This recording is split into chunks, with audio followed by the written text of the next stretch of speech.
YouTube, we're gonna cover on the same issue again of autonomists versus traditionalists once again. This one's going to cover on my experience with my own mother as a result of this generational divide here. So this is how I'm going to cover it. Number one, my mom is very emotionally reactive. So right now I got my notes out. I'm gonna be reading this once in a while so I can get myself back on track.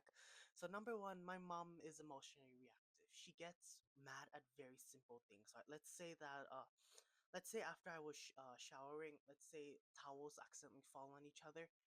My mom would get very mad at that. I like very disproportionately mad. I think this is definitely emotional, a lot of emotional burnout that's associated with this, and I think that's a really dangerous part, especially covering on yet another issue again. She does get very mad at seemingly minor issues. Like, let's say there's a bunch of soiled up towels on the floor that is not part of mine. She would make me as the scapegoat and put a lot of blame on me for doing this or that. I think that's the really big problem is because I did not drop those towels. Like those random towels, not the ones in the tub. Those towels were not mine. They're just on the floor because they're on the floor. What's unfair about this is that I'm being painted as the scapegoat. I'm being painted as a perpetrator of dropping those towels. And my mom is very disproportionately mad when it comes to that issue. That's a really big problem here. We're also gonna cover yet again on another issue where I brought like multiple cups of water while I was in the buffet. That's a really big problem with discovering it on it again. My mom again gets very mad at seemingly simple issues. Like say I bring like 3 cups of water, let's say because I'm very thirsty. My mom would literally mock me directly in front of everyone. Not like mockery, not like make fun of, but she'll like indirectly make fun of me. Like no one else is doing any of this. No one else is drinking out water. Like um, like I yesterday for that matter, I ate a very salty meal. Like I am gone bring 3 cups of water because number one, the waters are not refillable. Once they collect it is collected. It's like multiple cups of water too. So ultimately, it's not really gonna mean much. That's a really big problem that I have here. Is number one, this is yet a seemingly simple issue yet again. Alright, I have like 3 cups of water and it's a really small table, and my mom is being very reactive to it as if like it's like one of the most simplest issues ever. Like it's not even an issue within itself, but that's the really big problem is that she gets mad at it anyway. So this is how I counter it, staying just a little bit neutral. How I counter this is saying because I'm thirsty. Alright, and she definitely says that no one else is doing it. I'm going to bring you to the doctor. It's as if you have diabetes or something like that. Like, oh damn, bro, damn. Now you really insulted me like that. Yes, I do absolutely need to go to the gym and do have a homemade gym, y'all, just to make sure I do go to that every day. That's why I do get me a pump when it comes to the weights. But I think that's a really big problem with this because there was another time my mom also said that I should go to boot camp. Like, what, bro? Again, this is yet another pattern. Looking at it once again, I can recognize it beyond its surface level. Now, my mom, she said, what really broke my heart one time is that she said, I should take a break. You should live with your dad or you should go to boot camp. And you should go to boot camp. I think that's what really broke my heart here is that what have I done, bro? Like I may have slammed the door on my mother when I was like 6 years old, but I haven't really done anything bad to you, mom. I think that's a really big thing with some pulling. Let me pull this back up again. I may be spending a lot of money at one time, but when it comes to it, I think this anger from my mom. Looking at it again, I think this is part of a generational pattern of indirect emotional abuse. So my mom seemingly mocking me and making fun of me that I should not be. Why am I drinking so much water when everyone else is not? I think that's definitely that I sense the conformity for that matter. It's that generational social impact on it. All right, where everyone else is not drinking like 3 glasses of water all at once, and like we're the only table that's pulling it out. I think I definitely understand where my mom is coming from here because she doesn't want to be seen. She doesn't want to cause problems, but then again, me pulling like 3 cups of water at that buffet because water is also not refillable, by the way. So I'm just gonna make that very clear. There are multiple waters. All right, in this buffet, there isn't really much here. You just get lots of food items. You also have there are like a lot of cups, like a lot. They're like stacked on each other multiple times. And the thing is, the cups aren't refillable. So that means you have to get multiple at them at once. And I think the really big problem with this is that I see where my mom is coming from, because you don't want to make kind of like a big impact. She doesn't want to be the center of attention, which I understand. But then again, because I did kind of get mocked for it by my mom, she definitely said, "No, no, you have diabetes. You should go to the hall. We're going to make you go to an appointment." I think that's a really big problem with this, is that it is very, very ironic. Yes, chat. I know I am definitely not. I'm my normal weight range. Weight range. I know I will definitely be going to the my homemade gym after I make this video, and that's the really big thing here, is that it's the irony, because she herself, when I was in that buffet, she was eating a salty meal, like a very, very salty meal. There's like cheese, you got like a lot of fried foods, fried seafood, and y'all know, just like fast food, that stuff is high in salt. That's why for me, I ate something that was less in salt. I may have eaten like a few pieces of bacon, sausage, but I have also gotten a plate that's full of what, vegetables and maybe fruits, because as I said, this buffet is all you can eat. All right, that's a really big problem, is that she definitely made a mockery out of me. I think that definitely broke my heart a little bit. Yes, uh, yes, diabetes is what I should watch out for, since I am definitely overweight for my age. Yes, I should I definitely see where she's saying that she might put me for an appointment. Cause yes, I am still a little bit overweight for my age, but I still need to go to the gym. I understand where she's coming from, but the way she's expressing that is very it's a pretty dangerous manner for that fact. And the ironic thing is, she's not drinking enough water herself. Alright, so we have two extremes. I'm drinking a lot of water, she's drinking very little water. Two extremes right there. They don't mix each other well. That's a really big thing here. She also has this fatalistic reality where she also countered with a word that's similar to I'm not going to I'm not going to. This is not really anything that I have to worry about for my age. Like once I die, once I die is once I die. It doesn't matter if I'm hydrated or dehydrated. That's a really big problem with this, is that she's using the bigger picture to excuse terrible actions in the short term. All right. Obviously, after a very salty meal, you gotta drink a lot of water, and you absolutely that needs to be done. The problem is, my mom's using this fatalistic personality trait of herself to justify that by not drinking water at all. And that's a really big problem here, is that if you not drink, if you consume too much salty foods, you're gonna feel sleepy before you ever have to drive back or drive home. And that's a really big problem with that. All right, I have a really big problem with that, because short-term needs need to be taken care of. Like for me, yes, I need to go to the gym. I need to. Thankfully, I do have a homemade gym, so I'm going to that every day. We're having on it every day. But that's a really big problem here, is that it's the way it's expressed. It's a really big problem. We're gonna cover on the second issue now. My mom definitely, as I said, is an emotionally reactive person. There's this also one time she keeps getting mad at very, very simplistic things, for that matter. As I said, like towel falling on the ground for no reason. That's the and been painting me as the scapegoat. That's the really big problem that I have here once again, because the anger right here, it's not emotionally proportionate. The anger is super disproportionate, and I think this is definitely rooted in her cultural value for traditionalism and obedience.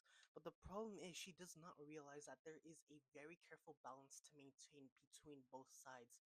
You see, even though my mom definitely tends to make mockery and make indirect mockery and make fun of me at the same time, there's definitely that very careful balance that she needs to uphold. She needs to uphold being authoritative as a person coming from her own culture, but then again, she also needs to allow the need for autonomy. She needs to allow the need for freedom when it comes to raising people. And that's the thing here. She cannot uphold that balance. So that means when it comes to me, I have to uphold that balance myself. And upholding that balance deeply contrasts with my mom, because she is deeply cultural. All right, put for that matter.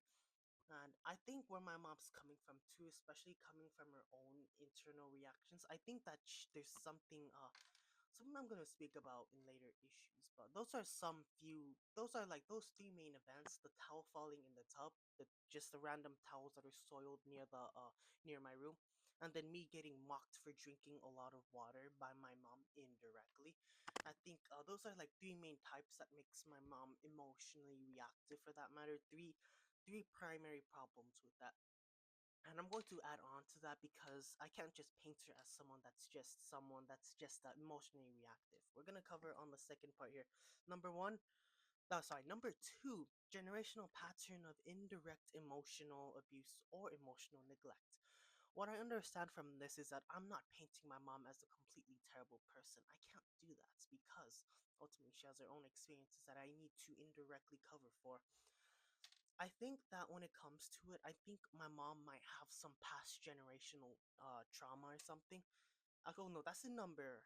Yeah, never mind. I think my mom does have some sort of past unresolved generational trauma. Maybe she was like in 10th grade or something. Maybe she was playing tag with a few people. Maybe she never found them. Maybe that's why she's mad today. That's like the worst explanation for it. Or maybe she had some ops in her home country. Maybe that's why she moved away for me to have a better life. Maybe she had some ops, some unfinished business for that matter. I don't know who those ops may be. Maybe they are ops that earn more money than her. Maybe they are ops that wanted to get her. I don't know who those ops are, and I will never ever know who they will be. But other than that, I think that there's some sort of unresolved trauma. I think there's some sort of pieces of its unresolved issues back in the past that might be making her subconsciously create those issues in this family dynamic today. I think that's definitely something that's coming from her, not just in that rooted traditionalist speak for traditionalism and keeping uphold values to obedience. I think that's a big part when it comes to it. I think that it's from both. My mom definitely wants to uphold values, but in a very aggressive way. But most importantly, she might have some unresolved trauma, and then that's where we're gonna have to number three. Since this could be a case of indirect emotional abuse, meaning you guys can indirectly paint this as a form of emotional abuse, I'm not going to paint my mom as a complete perpetrator of bad actions. I'm not going to do that. Why? Because let me look at my notes here. Because looking at it again, my mom is a complex person. She may have like two sides to her. Fatalistic personality, maybe happy, sad, angry, many sides to her. She's a complex person that may have had her own experiences that are indirectly causing her to act out as it is today.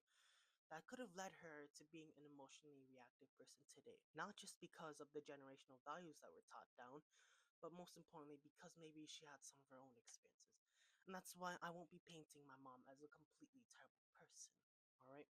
Ultimately, I believe that this is some sort of generational curse. Well, not exactly a curse, but like a generational curse or something where emotional boundaries and emotional well-being is rejected and neglected for that matter, and I'm here to completely break that. Or I'm going to be here to break that pattern and disrupt the status quo for meaningful change.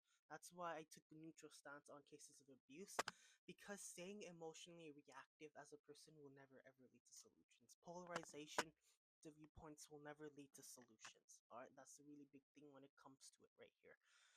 Now, looking at it again, my mom is not a bad person. She has her own personality. She has her own experiences that could have led to her being this person today. Ultimately, looking at it again, why I'm taking a neutral stance instead of just choosing to paint my mom as a completely terrible person is because if I'm being overly punitive to my own mother when it comes to issues, I risk being the same exact person that she is, resistant to change and not really doing anything except the emotional reactivity for that matter.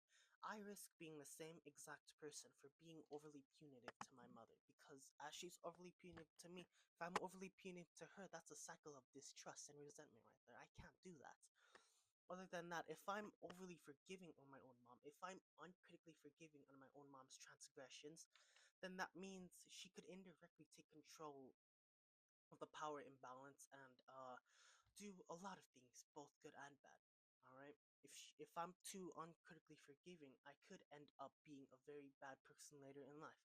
That's why, parallel speaking, I do take neutral stances on cases of abuse, is because we need to look at both sides. We need to look at their own experiences. Ultimately, we gotta look at their own skin and think what it is to be for a day. Alright, think of something like that. And that's why right here, I'm going to here is that definitely in this case of indirect emotional abuse, as some may call it, I'm not really gonna call it indirect emotional abuse, because there's way more things that are attached to it, not just ingrained beliefs, but personal experiences too. Covering on it too. If I let my mom be uncritically forgiving, if I am uncritically forgiving of my mom's actions, or in times that she's mad for that matter, then that means that could make me a people pleaser later in life. That could make me someone that is a very hot and emotional person.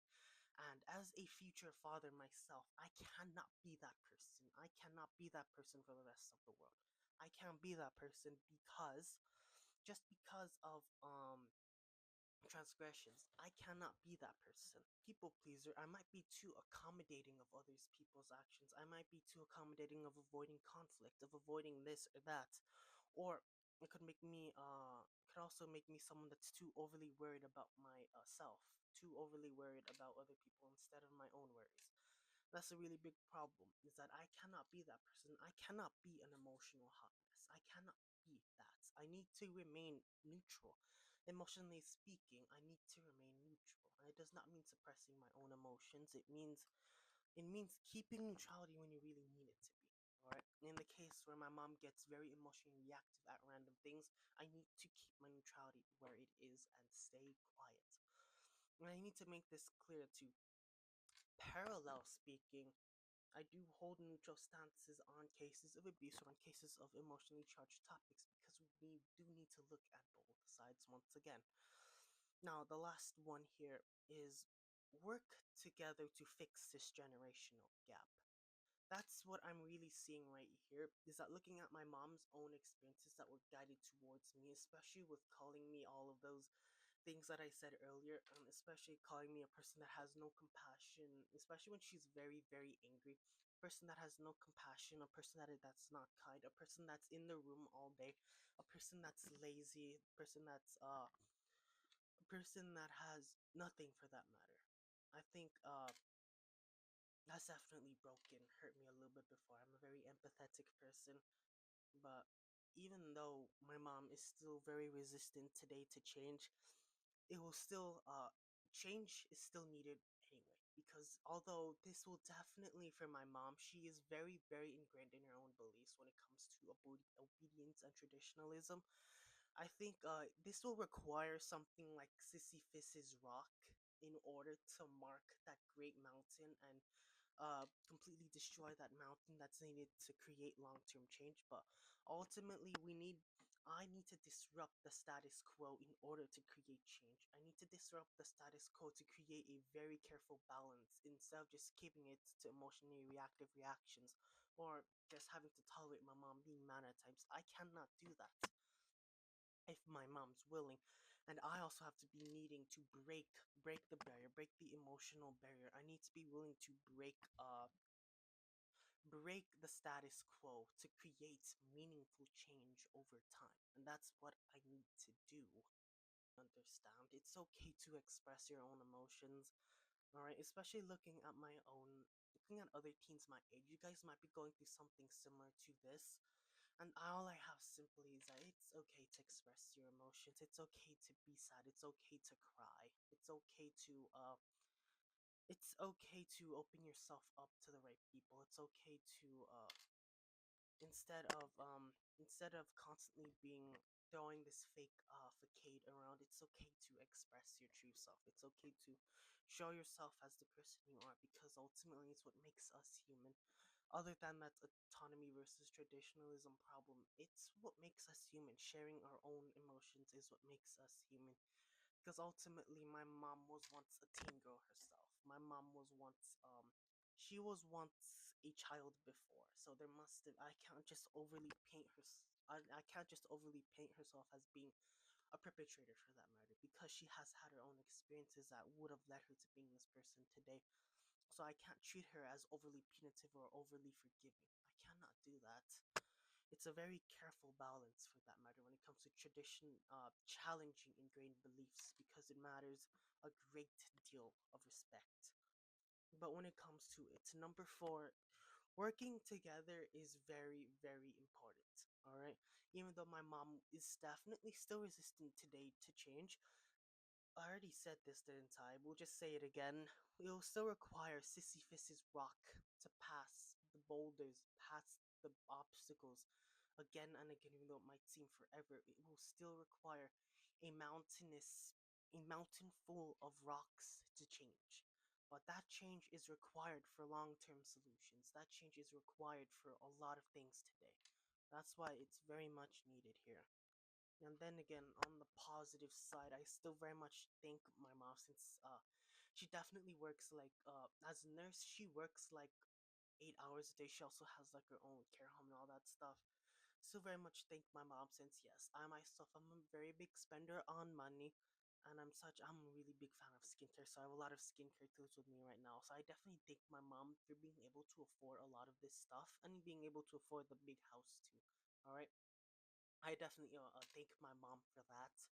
She definitely is, other than her negative aspect, she is a very hard worker. She works pretty late sometimes too. But that's what I definitely appreciate about my mom. She definitely, I'm still better off than a lot of Americans today. See, I'm definitely gonna get screwed. I might get screwed over by insurance. I might get screwed over by housing later on. Or let's say I actually end up getting a family of my own. I might end up getting screwed, especially if I don't get a job that earns me much later on in the future. That means right now I'm in a pretty safe spot. Other than that, I definitely thank my mom for being a very hard worker when it comes to issues unrelated to what I was speaking about earlier. She is definitely a hard worker when it comes to earning a lot of money. She is a hard worker when it comes to getting a nurse. I definitely applaud her for being able to pass med school too, being able to be a nurse. That's also really difficult. I can definitely see that back then.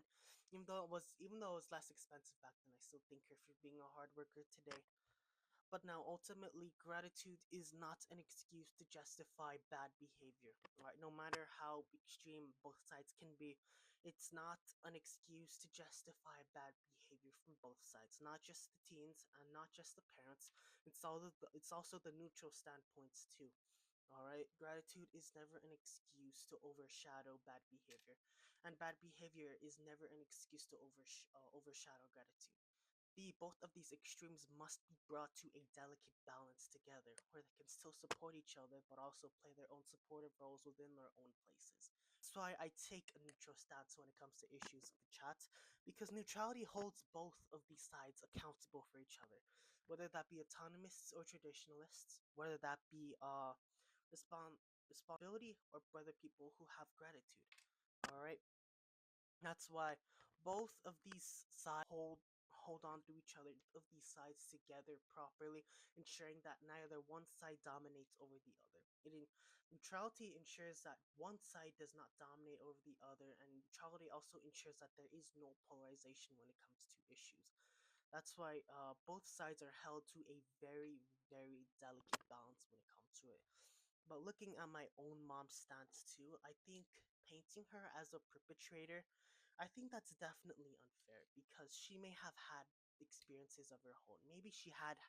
Maybe back in her home country, maybe she has had some ups that made her who she is today. I can't just I can't just put all the blame on her. Maybe there was something that happened. But ultimately speaking, I still can't paint my mom as